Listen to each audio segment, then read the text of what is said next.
আসসালামু আলাইকুম। এখন জানিয়ে দেব দেশ বিদেশের আলোচিত সংবাদের শিরোনাম। রাষ্ট্র সংস্কার এই সরকারের প্রধান চ্যালেঞ্জ, বলেন প্রধান উপদেষ্টা ডক্টর মোহাম্মদ ইউনূস।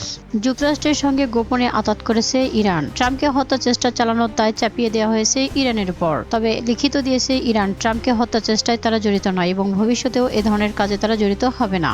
ইরানের গোপন পারমাণবিক গবেষণা কেন্দ্রে ইসরায়েলের হামলা। ইরানের পারমাণবিক গবেষণা কেন্দ্রে হামলা চালিয়েছিল ইসরায়েল। অক্টোবরের শেষের দিকে এই হামলা চালায় তাদের বিমান বাহিনী। মার্কিন যুক্তরাষ্ট্র ও ইসরায়েলের সাবেক ও বর্তমান বিভিন্ন কর্মকর্তাদের সূত্রে তথ্য প্রকাশ করা হয়েছে মার্কিন গণমাধ্যম এক্সিওসের প্রতিবেদনে। এদিকে ইসরায়েলকে স্বীকৃতির প্রশ্নে মালয়েশিয়া জানিয়েছে তারা ফিলিস্তিনকে স্বীকৃতি দিতে চায় এবং ফিলিস্তিনি স্বাধীন রাষ্ট্রের দাবি জানায়, ইসরায়েলকে নয়। রোহিঙ্গা সংকট বিশ্বের জন্য বড় সমস্যা হয়ে দাঁড়িয়েছে, বলেন পররাষ্ট্র উপদেষ্টা তৌহিদ হোসেন। ভবিষ্যতে কেউ টাকা পাচার করলেই ধরা পড়বে, বলেন অর্থ উপদেষ্টা।